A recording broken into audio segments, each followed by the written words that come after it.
Afternoon, everyone, and thank you for coming out on this cold day. Our guest today in the last interview of this week is Cynthia Wenz, who has come from warm Houston. 80-degree weather warm. 80-degree weather over to here. It's true. Cynthia has an interesting professional history. She's been in, I'll just look at this list here, she's been an event planner, a wedding coordinator, an accountant, an entrepreneur, general manager for 2 of Houston's largest television post-production facilities, and now president and CEO of The Source for Women, and also a member of its board of directors. And that's why Cynthia is here, particularly coming up from 80 degrees, or coming down from 80 degrees to 30 degrees, or perhaps even less right now. Please join me in welcoming Cynthia Wenz. Thank you. Now, the particular reason she's here is because she is CEO of The Source for Women. But how you got to that point is a remarkable story of man's sin, God's grace, kindness, and bringing you from a far, far distant place. Tell us a little bit about how, growing up in Philadelphia, you got into a situation where, and I'll just say it very bluntly, I know this sends a shudder through you, but I'll say it very bluntly, having 3 abortions. How did that all happen? It does send a shudder. Being a woman of God now and knowing the value of life and fighting with all my being in the work that I do now to preserve that. I was once a young girl that believed the marketing, the abortion industry sold me. And statistically, we know that if the abortion industry can convince a young girl in her teens that if she aborts early on, that they have ensured themselves some repeat business. And so a teen will abort statistically 1 to 3 times before she's in her late 20s, and I was the alarming statistic. I was 15 and found myself in an unintended pregnancy, typical teen, acting out, parents, in their own life situations, and found myself in an unintended pregnancy, and my wonderful, well-intentioned mom, who's my Rock of Gibraltar now, just was trying to preserve the relationship with my wonderful Italian father. And abortion was legal at that time, and we exercised that right. And at 15, you're a little too immature to process it. And so you do what a lot of 15-year-olds do when they do stupid things. You begin to act out because you don't fully understand it, and you just begin to spiral. And at 19, found myself in another unintended pregnancy, living life on the wrong side of the track, and here I am again. And what do? Well, you do what you did, because that's, well, I could. It was legal. I wasn't breaking a law. And, it was good then. And, okay, well, it might not be the right thing, but had another abortion at 19. Fast forward, I'm 29 now, and not married. Certainly growing in my faith at this time, and find myself in a 3rd unintended pregnancy. And again, this is what's so alarming. At 15, you're marketed to. At 19, you repeat a habit. At 29, you've now done it twice. You're still not ready. You're still not married. You're old enough to know better. You're working. There's certainly no more rationale as to why an abortion would be the thought of choice. But you're not married, and I remember actually saying, Lord, you'll forgive me one more time, won't you? It's interesting. And I had the abortion procedure. Enter in 3rd procedure, I was the alarming statistic. I fulfilled the marketing statistics. I hate being a statistic. And 2 weeks later, I go back for the checkup, and the doctor looks at me and she says, well, your uterus is still very enlarged. And I'm saying, well, what does that mean? And she says, well, your body still thinks it's pregnant. And I went, but she says, well, to reassure me, we probably didn't get everything. And I remember, because now as a CEO running a pregnancy medical clinic, when a woman is in crisis, she doesn't really digest a lot of information. She has 1 to 3 things she can take in and fully understand. You've been overwhelmed, and you're overwhelmed, and you just can't quite get all the facts in. So here I am, this overwhelming situation, and I say, what do you mean? I'm trying to process what she just said to me. We probably didn't get everything.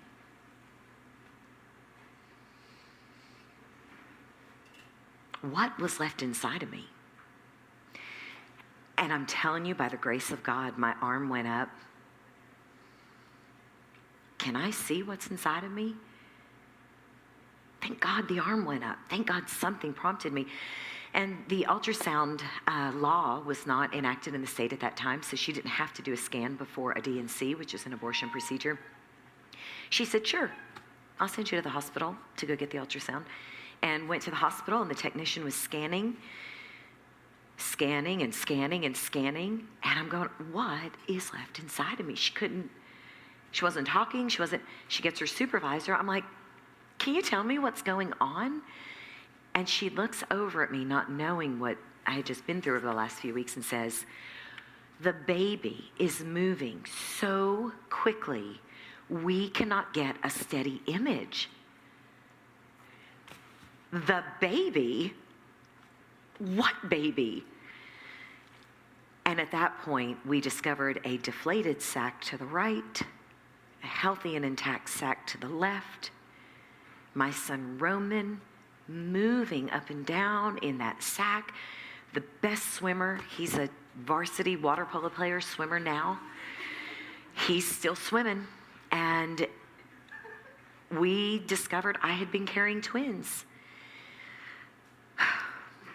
And what we didn't get wasn't what we now know in the pregnancy medical clinic as retained fetal matter. What we didn't get was my son. My son. And his name is Roman, for Romans 8:28. And he's broad-shouldered, and he's bronze, and he's amazing in the water, and he's been swimming since he was in that womb. And God preserved his life and set the course of my journey by gracefully rescuing me with medical truths right there in front of me. So you're stunned, of course, to learn this, but tell us hour by hour, day by day. Okay, now you know you still have a baby. You had an abortion. You're thinking, I suspect, was, well, this is just going to take care of the matter and go on with my life. And what then? I mean, did you... Well, after I got in a car accident on the way home because I was in complete shock. This is a joke or true? True. True? God bless my sister. I had borrowed her Infiniti and crashed it on the way home. And Okay. All that was going through my mind was, you're pregnant, you're not pregnant, you're pregnant, you were carrying twins, you were pregnant, you lost a twin, you were pregnant, you had an abortion, a twin survived. Complete delirium, quite frankly. But something said, this is either a miracle or this is meant to be. I understood nothing else, but I knew I could not have a fourth abortion procedure. And I said, okay. And I remember in my mind thinking, I can't think past this moment. And I remember thinking, worry about today. And then I'd step into tomorrow and I'd worry about tomorrow. And in hindsight, it was an amazing journey. In the moment, it was the most overwhelming thing in the world. In hindsight, it was amazing. You realize you need help at that point, I take it. Yes, I was a single mom for several years. Mm-hmm. And so tell us about that. Well, and I will tell you, post-abortive women, sometimes we numb ourselves and the pain we let lie dormant. I think the statistic is now that it takes a woman that is post-abortive about 10 years to really kind of recognize what that was. We see those trends shrinking. We see women who have had abortions recognizing the finality of it a little sooner, which is actually quite a gift because she can begin to process it. For me, it lied dormant for a while until I met my wonderful husband. So I entered into a marriage relationship with my husband And I was a single mother, and my prayer was that, God would send me a man that adored him first, that could absolutely love Roman, because then you had the guilt of a fatherless child. And then, Lord, let him love me last, because my faith, you're now clinging to life. You've got nowhere else to cling but to Christ himself. My husband in the marital relationship said, you've got to get some help. My inability to connect intimately, number one, with my child, when Roman was born and he was on the hot plate, there's such guilt and such a veil of sin and such, you begin feeling very inadequate and low self-esteem, because spiritually, we now know, looking back, that's a big veil of sin to pull over yourself. But in the moment, you just feel worthless. And so I remember when Roman was on the hot plate, he was premature. He came 2 months early. He was 4 pounds, laying on the hot plate. And I just remember, this is so sad. He's 17 now, and I go, can you let me hold you? I need to make up for that first week. And he'll let me just hug those big, broad shoulders. But I said, I'm not holding him. He's too small. I'm not holding him. Did not hold that child for a week. That is very symptomatic of a post-abortive woman. And that was what my husband recognized and said, you need help. He said, how about that place, the Source for Women, a friend of ours had told us about it, why don't you go? And I actually went with a little bit of a chip of pride, because he was leaning on the verse that says, our joy will be made complete. He said, if you go give away, because I knew who I was in Christ by then, but I had not confessed and repented for the sin of abortion. And he said, maybe if you go give your healing away, your joy would be made complete. And I entered into the facility, and a very wise 24-year-old director said, well, if you're going to volunteer or serve or help with post-abortive women, you need to go through post-abortion recovery. And it's so funny how we try and put up a front. I went like this, oh, sure, I'd be happy to help. I didn't want anyone to see I was hurt. Oh, sure, I'll help, no problem. How old was Roman at this time? Roman at this point was 4. Okay. And I went through post-abortion recovery thinking, well, okay, Lord, you're equipping me, I'm going to help. And right about 6 weeks into a 10-week program, I broke. And I realized what abortion was, and that I had dismembered children from my womb, and that there was a second Roman that should have been here, and that was by my hand. And it was a very interesting thing to not point fingers anymore and say, but by my hands, God. And I love the program so much. It was the first time I was able to mourn the loss of my first child, who would be 31 today. You never forget. You have the absence of a child, but the presence of a memory. And a mother's heart never forgets. My oldest child would be 31. I went through post-abortion recovery a second time, because they really ask you to focus on one at a time, because one is unique and is worthy of that. And I went through it a second time and memorialized that child and laid that baby to rest, and went through it a third time. And then the fourth time, I was then in my role as CEO, and I was now auditing the program, and yet there were more layers of what God was allowing to heal in me. And there was now a place where I could have a conversation with you about my lovelies in heaven and not be a broken mess on the floor. If there are women who have had abortions and they say, well, yeah, we hear about post-abortion syndrome, but it hasn't affected me at all, are they just deluding themselves? No, it's very true. It's a safe place we all go to. No, I'm fine with it. But haven't you been in a situation in your life where you know, there was maybe something that wasn't quite right in your life, or a sin that you knew, well, I told a little lie, but it wasn't, and you just go, well, I don't need to go there. And my first suggestion, because we walk in love, I am never going to tell someone she's delusional. I know in my heart she will have a come to Jesus moment. It will wake her up in the middle of the night when she recognizes what it was. But I would lovingly say to her, why isn't it something you can talk about? I mean, scripturally, we know anything that's in the dark will be brought into the light. Can you imagine? I have 3 children in heaven. Had someone told me your entire life's calling will be confessing your sin of not 1, not 2, But three abortions is now going to be your mantra. It's going to be everything you talk about for the rest of your life. That's not something you want to hear. So I would say to a woman, I would say, consider what's being left in the dark. When you are healed from something and you found a healing and it's true, the alcoholic who finds sobriety, the person who has spent time in jail who has found Christ, the liar who confesses the lie and finds honesty. It's what's in the light that has been dealt with. And I would just call the attention to the fact that why aren't we able to talk about it and let that seed marinate and see what God does with it? So as you're dealing with this, you're also involved in the various careers that I mentioned at the beginning, and then eventually you come to work full-time at Source for Women. Yes. When was that, and how exactly did that happen? That was in 2009. My husband was in a commissionable field at the time, and it was at a time where he had no commissions. And I was the accountant at the church and doing events on the side, and I was blessed. And it was a very interesting resume because one of the things appears not to go with the other, but I knelt down on a Thursday afternoon. I'll never forget it. At 11:29, I knelt down. I was so angry at God when I had gotten the offer for the job, and they couldn't pay me. And I said, "Now, really, you want me to go run this organization?" And he said, "For such a time as this, planning events, managing a budget, all the activities I had in my life were for such a time as this in the nonprofit to run it."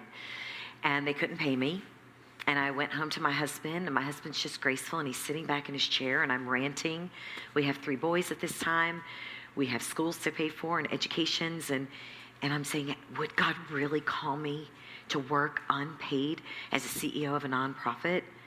And he just let me go on, and he sat back, and right as soon as my rant was done, and he looked at me, and he's such a man of God, and he just said, "That's exactly when he would call you." And I knelt down and said, "Yes, Lord." And then, of course, I'm a little Italian, so I said, "Feed my children." And he has, and he did, and it was wonderful. But 6 months later, once I had come in and settled existing debt and gotten the company debt-free and built a reserve fund and went from, 1 staff member and built it up a little bit, and God had done all these amazing things. It just snowballed into a beautiful place. Right about 6 months later, I'm getting some sea legs, thinking, okay, maybe, yes, Lord. And the second largest late-term abortion providing facility opened in May of 2010. And all of a sudden, I shrunk right back down. And it was, I always call it the Gideon moment in my life, where you wait all this time, you're healed, you're walking in the Lord, you're ready to give it back, and then Goliath steps into your backyard. And you're going, And it was my time. It was the moment I was called. And just as God said to Gideon, "Oh, valiant warrior." And Gideon was so cute. He kind of looked to the left going, "Valiant warrior? Are you talking to me?" And that's exactly how I felt. Goliath is 10.4 miles from this office, Lord. Now? Really? And the answer was yes. And that took me into, I think, a 6-month spell of crying.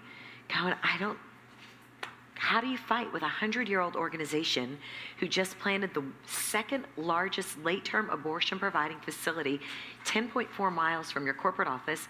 They're aborting all the way up until the day before the baby's born. They're seeing hundreds of patients. You've got this wonderful little clinic, and you're looking at Goliath going, how? And at 4:45 in the morning, journaling, crying, going, I don't want this job. Give it to somebody else. God simply gave me one directive. He said, do what they do it better, do it with a message of life, do it with a message of Christ. And I had an immediate snapshot of Jesus and Satan in the desert. And what I love about that moment in the history of our Lord is that Satan knew the truth, but Jesus knew it better. So there were services being provided in the abortion industry that had an ounce of truth to them. Women need well woman. Yes, women do. Women need STD, STI testing and treatment. Yes, they do. Underserved women need to be served with cost-effective reproductive health care. Yes, they do. There's the truth. But a portion of it. Because Auschwitz was in the backyard of that preventive care in the front yard. Do what they do it better with a message of life in Christ. And to be quite honest with you, I don't think I was fully aware of what God was birthing at that time. And what we call that model now is our reproductive healthcare model that is life-affirming, that offers preventive services because we want to get ahead of the unintended pregnancy, and where the abortion industry marketed to women like me, go ahead, hon, you're 15. You made a mistake, it's okay, abort. Well, if I can touch that woman with preventive care and say, slow down, take a deep breath. If I can interact in a preventive way with licensed professional counseling, medical professionals, and a spiritual mentor, holistic, spirit, mind, and body, it's not just a quick medical fix. The quick fix, abortion's legal, do it. There's a portion. Let's look at the whole picture. Mind, body, spirit, what's causing you to think that is your only option. And that birthed our holistic model. So what does preventive care consist of? Well, the preventive care, quite honestly, when I go back to that basic directive, God is so simple. It's not, do what they do it better. Why did they do preventive care? To build relationship. It's not what they did, it's how they make you feel.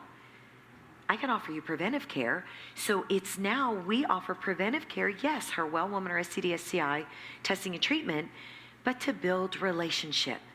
We want to be the first responder. Had that 15-year-old, me, had a first responder that would have intercepted that first one, would that have prevented 2 and 3? And I feel that our model will be effective in not only getting to her before that unintended pregnancy, but then breaking the cycle, preventing the first one, and thereby preventing the second and third. But how do you prevent the first one? Education, information, embracing her, equipping her, informing her. It's information. Kids are so smart these days. They don't care that I love them, that abortion is wrong, that you're dismembering a child. They want statistics and they want facts. Give me stats, give me facts. What is an abortion procedure? Tell me with wisdom and education. Give me medical truths that don't lie. Tell me what's happening with my body. Show me medical truths. Show me statistically. So we address the millennial generation with stats and facts. We speak their language. We speak it briefly, quickly, efficiently, and effectively. And so statistics, I love teens, and I'll just give you an example of communication to a teen, preventive care. My poor son might be watching. Sexually active teens, statistically, will contract an STD. 1 in 4 will contract an STD. Even my own son said, Mom, can you imagine if I meet the girl God brings to me? Then what do I do? Say, well, I made some choices as a teen, and now I'm one of those 1 in 4, and now I've got to just share some information with you about a disease I contracted because I didn't wait. Like the stats register with teens. So there have been 2 types of efforts of this sort, it seems, in a way. Number one, there have been some big programs such as True Love Waits. How does what you do differ from what True Love Waits or other programs do? Great question. Our program is called For Real. The number 4 and the word real. Relationship, empowerment, and lifestyle training.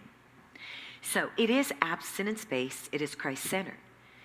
But a 15-year-old girl, if I say, please be abstinent, Jesus loves you, truth, all truth, but is that her language? Quite frankly, teenagers are numb to the word abstinent. The ones that we want to serve, those abortion determined, those abortion vulnerable, where the family has broken apart around them, where there's 2 dads, maybe a couple of moms, mixed siblings, the family has really crumbled around that child. So when we say, slow down, take a deep breath, what does a healthy relationship look like? The R in real. Then we empower. What kind of relationship do you want? They know what they don't want because they've seen the abuse and the struggle and the divorce and the decay of what they've experienced. Well, what does a real relationship look like? And we define that in their hearts. We empower them. So then we say, okay, lifestyle. How does your lifestyle, what you're living now, how will that affect the relationship you want, you long for? Then we set some goals and we set future vision. So it starts with them because they are worthy of that dignity, of that honor, that respect, but it's in their language at their level. And they come through our program and they get equipped and informed and educated. Well, then, and honestly, I mean, let me just be funny for a second. I'd love a commercial. And this is what the commercial would look like. She's 13 years old. She's darling. She's gorgeous. She's probably a little, mature physically. And she's in the commercial twirling her hair and she's chewing gum. And the cute boy comes up and he goes, hey, and he's 15, right? Or maybe 16, and he drives. And she looks at him and she's, blossoming as a young woman. And she's twirling her hair with her girlfriend. And he says, hey.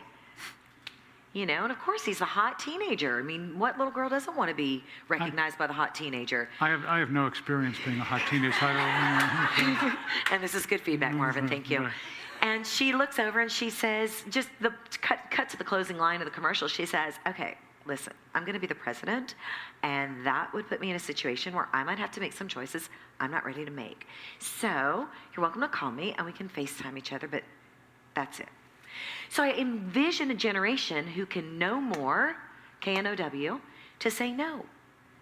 Because she's been able to form some lifestyle boundaries that empower her to say no to things, to delay things, to wait, to look ahead to goals and objectives with wisdom and love, because she's been equipped to do so. Okay. Second way this may be different from other types of things, there are, by some counts, 3,000 crisis pregnancy centers around the country. Yes. Some very small, basically, good mom and pop operations. Right. Some larger. How does what you're proposing differ from what all these pregnancy resource centers or crisis pregnancy centers are already doing? Well, we were a crisis pregnancy center for 28 years. And it's an amazing foundation, and I am grateful for the platform that set for us. As a matter of fact, in our logo, the center of the logo is the first responder symbol, because that's our main objective, to be the first responder to the woman in need when she's making decisions for her life and her reproductive health care. The second part of our logo are the 3 E's, the Embrace, Equip, Empower tenets, and that is the Crisis Pregnancy Center platform. Good Samaritans that embrace, equip, and empower. So it is the very base and the foundation of who we are. What we've done is we've taken an expansion. We've expanded that great foundation to include what we call the holistic model. And the 3 additional diamonds in our logo are spirit, mind, and body. And we start very simply. Women want to know that they're physically well. So our medical professionals address her physical within scope. Our licensed professional counselors address the many life stressors that are causing her to think she has to make some hard choices. And then the spiritual mentorship, because of course, once she knows whose she is, then who she is very easily defined. So we have simply taken a great platform of what crisis pregnancy centers have done amazingly for so many years, and we've expanded it to the holistic care. We've raised the standards, so the Good Samaritan counselor is now a Good Samaritan counselor, but with licensed professional counseling credentials. The Good Samaritan nurse who volunteered is now a nurse practitioner doing Well Woman. The Good Samaritan peer counselor that prayed those awesome prayers is now wearing the hat called spiritual mentor. And every woman that comes into our clinics has 3 advocates, because isn't that the body surrounding her? It's not just one woman in one clinic serving her, it's 3 advocates surrounding her holistically. So if I have a question about my physical, I'm going to call my nurse practitioner. If I need to talk to my counselor, oh my gosh, she called me again. She can go to her counseling session. She just needs prayer support. She calls her spiritual mentor. She is holistically surrounded, spirit, mind, and body. It's a simple expansion. And I visited Source for Women. Yes. What does it look like? This is where being an event planner was phenomenal. Okay. When I used to plan events, you've all been to a party. You've been to a great party, and you walk in, and what's the first thing you do? How does it look? And then you'll beeline to the food. How does it taste? How does it feel? How does it smell? How does it sound? All the 5 senses. We believe if she's in our clinic, she's abortion vulnerable, or she's got some life stressors going on, or she wouldn't need a clinic like ours. So when she comes in, we built it that exact way. How does it look? How does it taste? How does it smell? How does it feel? How does it sound? It is decorated with honor and dignity to honor who she is as a woman. It is clean and pristine because when you are in crisis, last thing you want to do is walk into a stinky, stark clinic. And we're girls, so, the candles burning always make it nice. There's comforting music playing to honor all, to calm her spirit. The women in the clinic are the hands and feet of love and grace personified. And my clinic directors, I say to them, you are the image of what every woman that walks through those doors can become. And you serve her. You serve her. And it doesn't take words. It takes your heart. It takes your attitude. And this is my clinic director's laugh, being a mother of 3 sons now. If I'm pre-qualifying something for my son, especially now because I'm a little tainted, the doctor said we probably didn't get everything. Well, now a doctor tells me something like that. I'm like, I want to know exactly what you're talking about. So now I pre-qualify everything. I want to know. I want referrals. I want a second opinion. And so I say to my directors, if you wouldn't do it for your own child, it better not be happening in our clinics. We don't say, here's a piece of paper, here's a referral for you. We make the call, we book the appointment. Do you have transportation to get to this referral? Let me help you. We serve them like we serve our own children. And it takes effort. It's a lot of work, but wholehearted and welcome. Well, it takes effort and it's also expensive. It is expensive. Medical is not cheap. So how do you do that? Well, on the spiritual side of things, we are more financially sound than we've ever been. And I believe it's a lovely affirmation. I think there's so many other things to worry about. God was like, don't worry about money, I got this. And so we've been very blessed. Is that a good thing to put in a business plan? Well, probably not. So we have traditionally had 4 revenue streams: foundations, donors, Texas Pregnancy Care Network, which is I'll explain that funding in a moment, and then churches. So we've had 4 revenue streams that have sustained us. But we go back to the directive. Do what they do it better with the message of life in Christ. So if you shrink everything down to pure business, and you are looking at Coke and you want to be the Pepsi, or you're looking at Blockbuster and you want to be the Netflix, well, I'm looking at, and I'm not offering any name credentials, I'm going to say the world's largest abortion provider. So here's the world's largest abortion provider, well known in the marketplace, and you go, what's the opposite? Not one of you can tell me what the opposite of that flagship is. If I say Coke, you'd say Pepsi.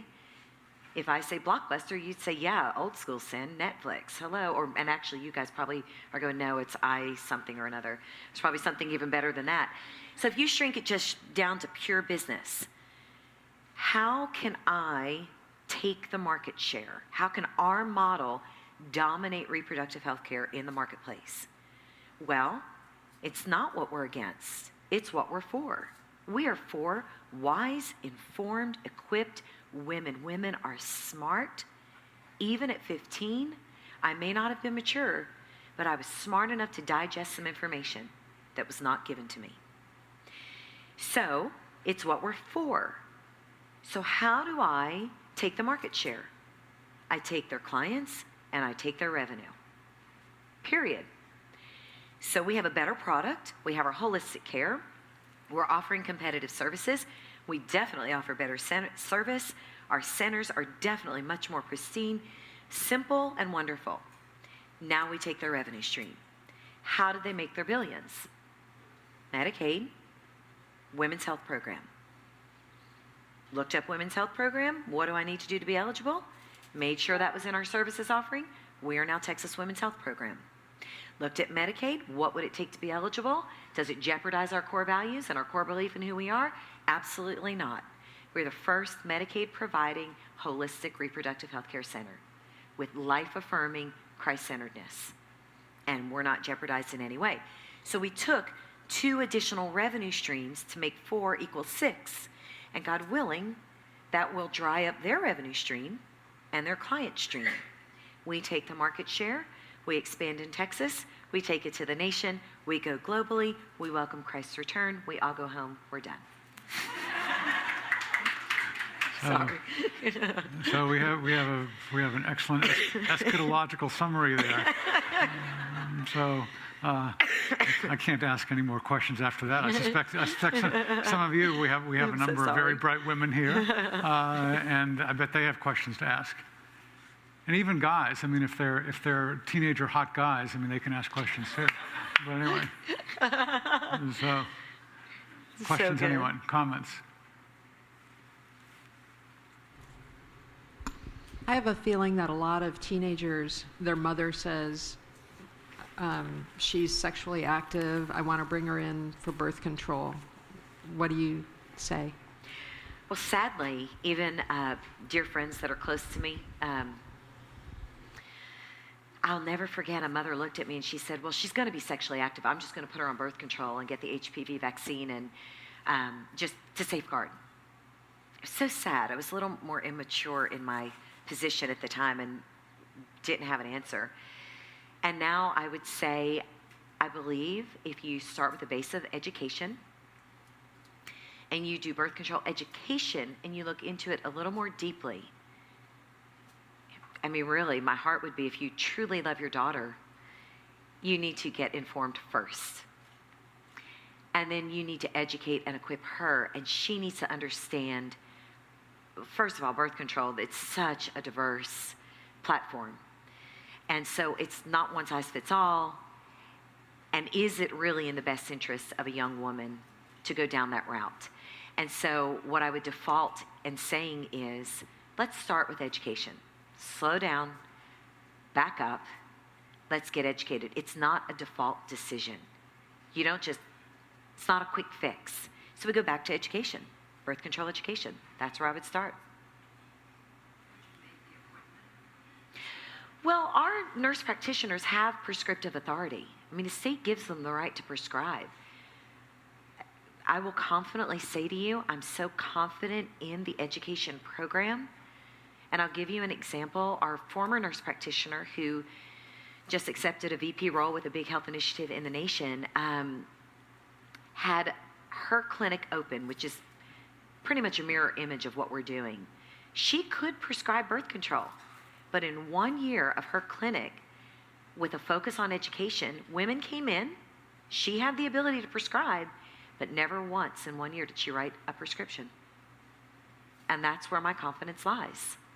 Education is key. So yes, absolutely, make the appointment and get the information. It's just like ultrasound. If I show you the medical truths on an ultrasound machine, refrain from my own opinion, stay within scope and just educate you, wisdom rises up. Informed choices can be made. Allow that woman the information to digest it.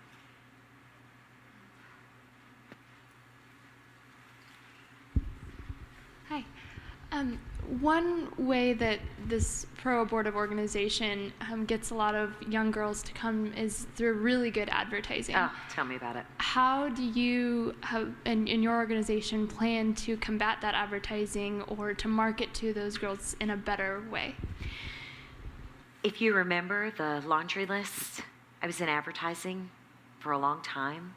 And when I took the job unpaid and God said, for such a time as this, the great news is that's been my life. And I will tell you, you've brought up a great point, because the change, while laws changing would be great, where is the greatest change going to take place? In the heart of the young woman. So where does that change start? In the content creation of the messaging being placed before her. What was the content placed before me when I was 15? Everybody's doing it. It's a simple procedure. It's no big deal. You can have children later. Just do it. It's legal. That was the messaging through the advertising that I bought into. So crafting, number one, content creation. A generation is numb to the term abortion, so we're trying to redefine very literal, basic truths. So we don't say you have 3 choices in a pregnancy situation. We say you have 2 life choices. You can parent your child, or you can choose, again, choice, empowerment, to make an adoption plan. Planning takes time and courage. Those are your 2 life choices, or you can terminate your pregnancy. Terminate. That's not a choice. So you have 2 life choices or termination of pregnancy. That in and of itself is educational. So the first place we're starting is in content creation, phrasing, and wording. That's the first place. Second place, with a history in advertising and marketing, thank God for social media. It's a little easier, a little more affordable, so we're able to reach her. Most of our clients come from referrals and internet searches. So we have a relationship with all the internet, social, or SEO marketing to position ourselves. You're looking for abortion, you're abortion determined, we're right at the top of that list. And then the social media to speak her language. So we're starting with, I would say, a little bit of a guerrilla marketing base until the funds continue to increase. And then we'll go a little broader because that commercial is going to have to happen one day. And I will say, there's a lot of very generous people who have donated writing. And I mean, look at this generous, wonderful platform where God can expand his vision for this holistic model. Questions? Let me just ask you had Governor Rick Perry at your grand opening of the new facility. Yeah. With, I guess, cutting the ribbon with an enormous pink scissors. Yes, it was good. But here Perry was saying, quoting here, "The Source for Women clinics will be part of Texas's own women's health program, and Planned Parenthood will not be," end quote. Can you tell us a little bit about that women's health program, and are you thus reliant on politics, on having a sympathetic governor? How would this work where you didn't have that type of sympathetic administration?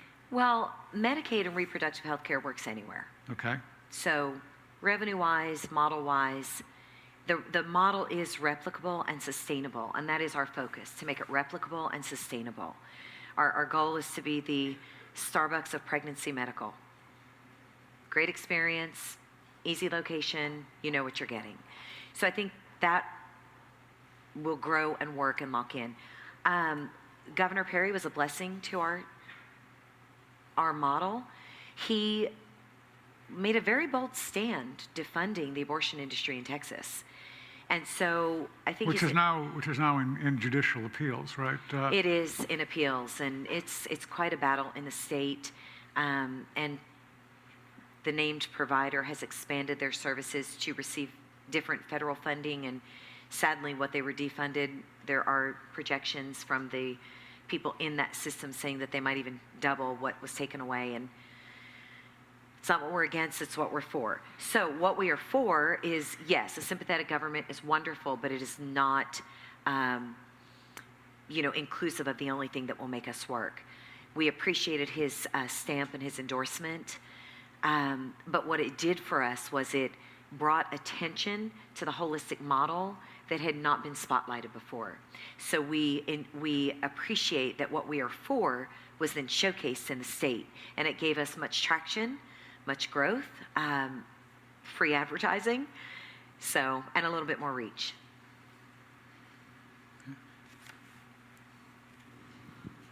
For someone who wants to go into working with teens in some of the harder situations like this, how do you handle times when education and your program doesn't work, where girls still choose to terminate a pregnancy?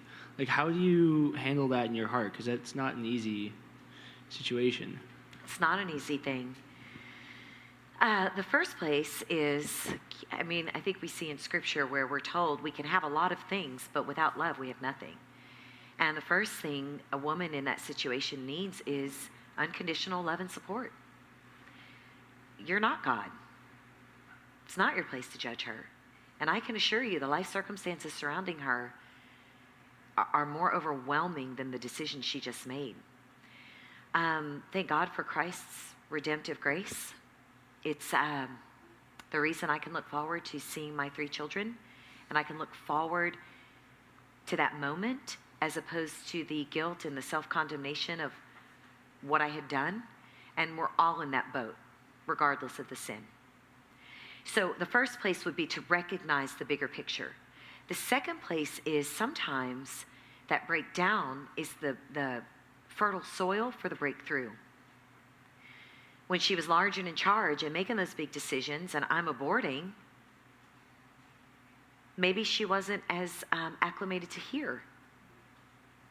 But when you do make that decision and you're in the aftermath, there's several things that we know statistically will happen. One, she'll act out and wind up in the same situation again. So what does that come back to you? What have we talked about the whole hour? Educate, be educated, be equipped, and be informed. Do a little research. A statement like, I love you, you're my friend, I did some studies because I care about you, I don't want to see you go through this again. Here's what I learned. A post-abortion recovery program, amazing, an amazing journey.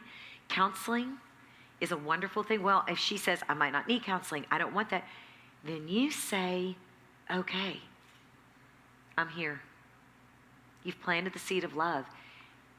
It's going to be her journey, but you've opened the door to other opportunities that can be a part of that healing journey when she's ready. Tough.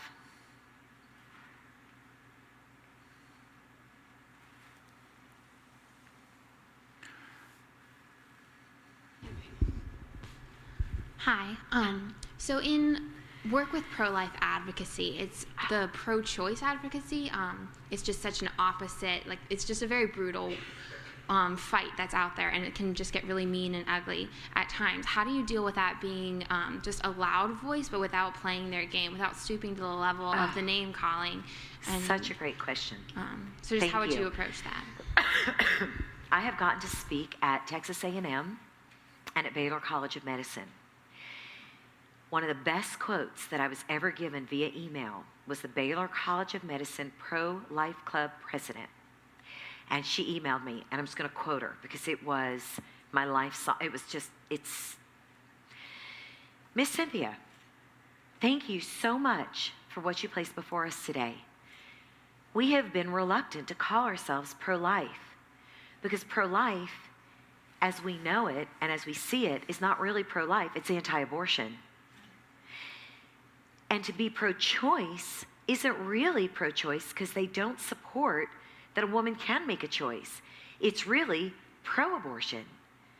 But what you have given us today is a model that truly supports women, for women, by women, with women, to give them something they can be for, holistically, with preventive care, with aftercare, and something to move forward productively.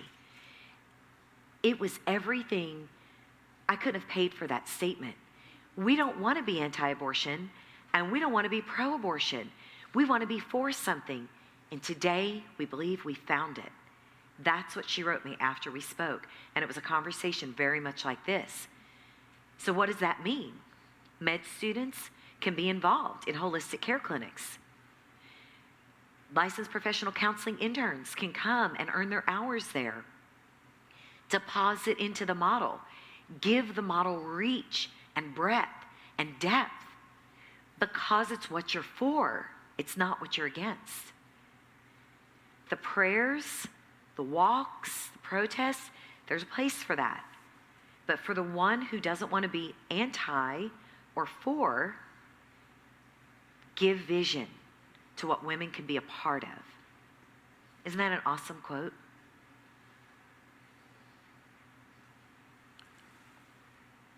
And back over there. Thank you so much for being here today. Kind of a follow-up to Shaden's question. He was asking how you can handle that in your heart when someone does go ahead and terminate the pregnancy. And it was very helpful to hear how to continue to help them in their lives. But I'm also wondering how you personally can deal after you've poured so much into them, and then they still go ahead and terminate the pregnancy, and you feel those like, what else could have I done? I should have done something else, and you almost take all this guilt on yourself because you feel like you didn't do everything you could do. And so I'm sure in your own counseling experience, you've ran into girls who still go ahead and have the abortion. I'm wondering how you can have healing in your own life as well. Two answers to that question. The first answer is exactly what you described. I'll never forget. Client was 10 weeks pregnant. She terminated. She said, this baby's going to have to be my guardian angel. Keyword, everybody hold the word I, felt like a complete failure. And I remember I named her baby. I called him Baby August because that was the month she terminated. And I celebrated his 10 weeks in utero. And still mourn. Never forget. That was over 8 years ago. It was a long time ago. What God has allowed me to do now as a CEO, it's not about me. It's not about me. When I go in and I'm before a woman, I have a testimony, I have a success story, I have a Savior.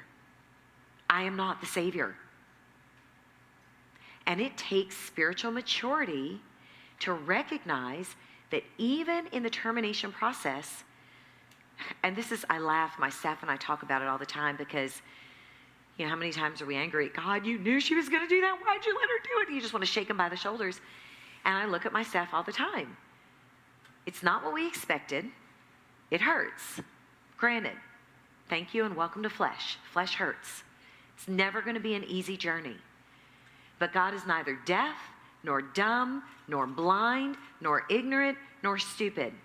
Nor is he unaware. How dare we think he turned a blind eye?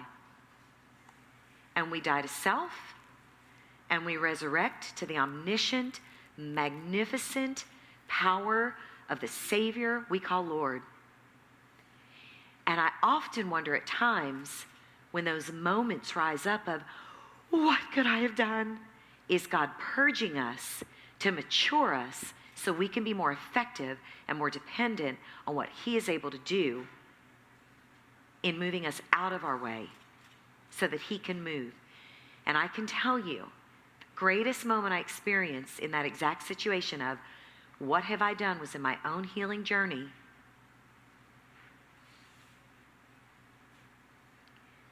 When I got angry at God and I said, you used me. You knew I would abort. I was your pawn. That doesn't feel good. I'm angry at you, God. And all he breathed into my spirit was, but I never left you. I never forsook you. I never left you. You were never left or forsaken. And I was there weeping with you. And I have your precious ones with me. And he reminded me, you didn't know Cynthia, but I did. I knew. You thought you named him Romans 8:28 because he survived the womb. I named him Romans 8:28 because I knew you would be my CEO for my holistic care model. And I knew you would be my Joan of Arc. And I know what's down that timeline of life. And I know you're going to go through hell to get there. But you're going to do it with your whole heart because you've experienced my grace. And I said, yes.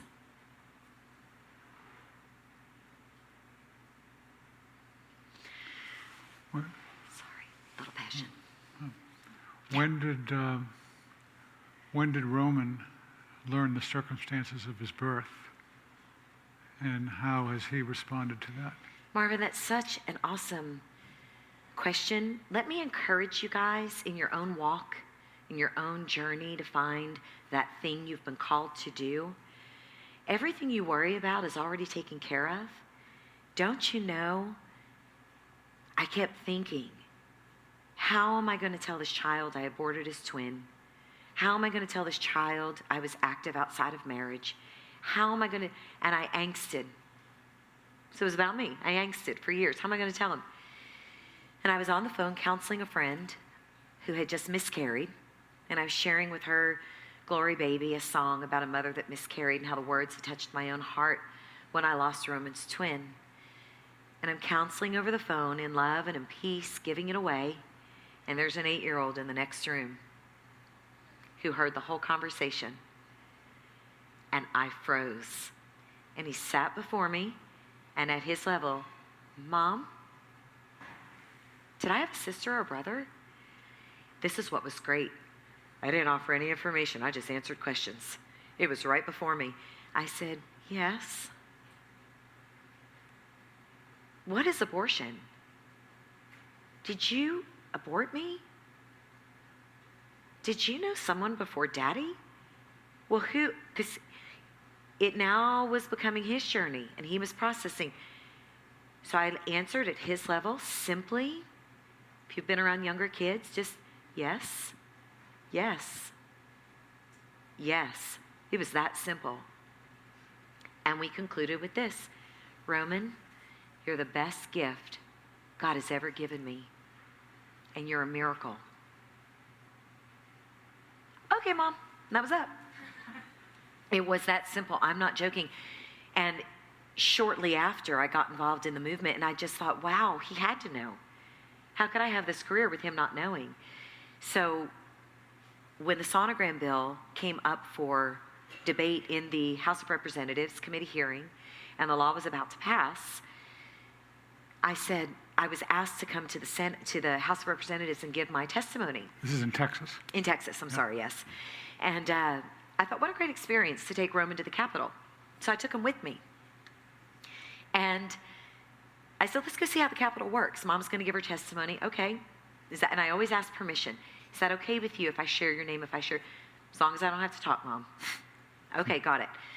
Right before we're asked to go up to testify, and I will tell you, I was a little nervous, and I thought, if I fumble on my words, how does it look? How does it sound? How does it taste? How does it feel?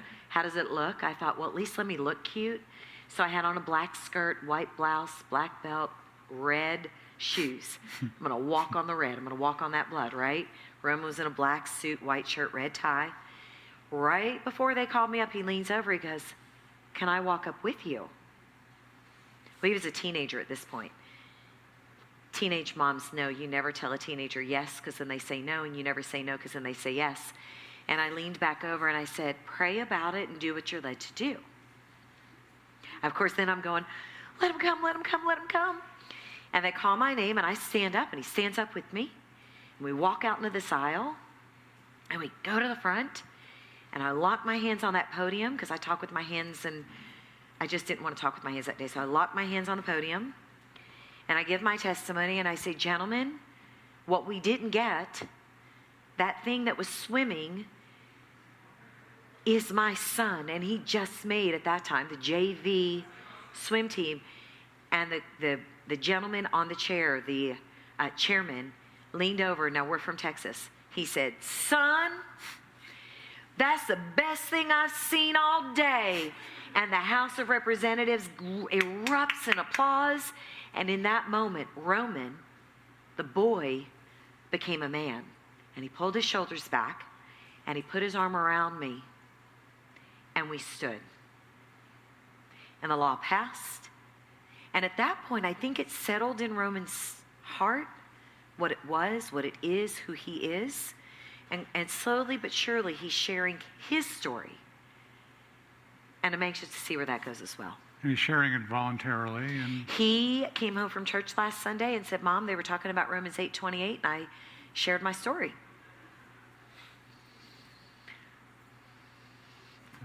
Yeah. let me ask another question. And I'm sure you've imagined this. And of course, we don't know much about what heaven is like. And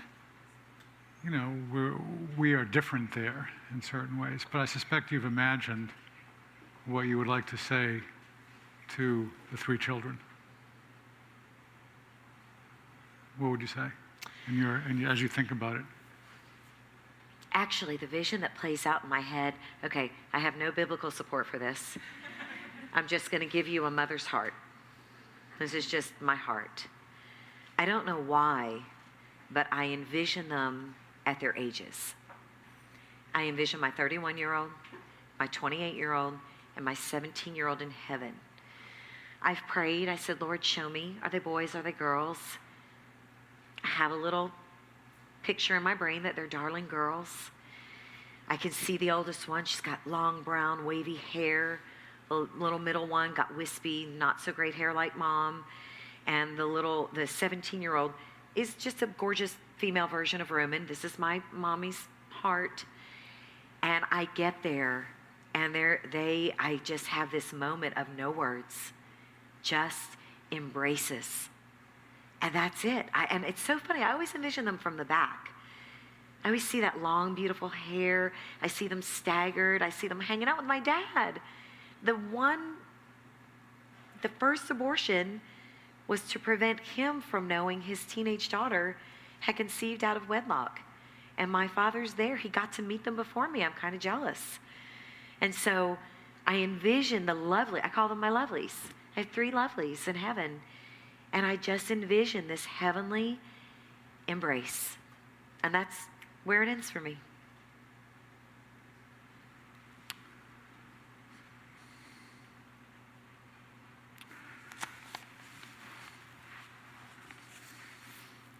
Well, this is where it ends here. So please join me in thanking Cynthia.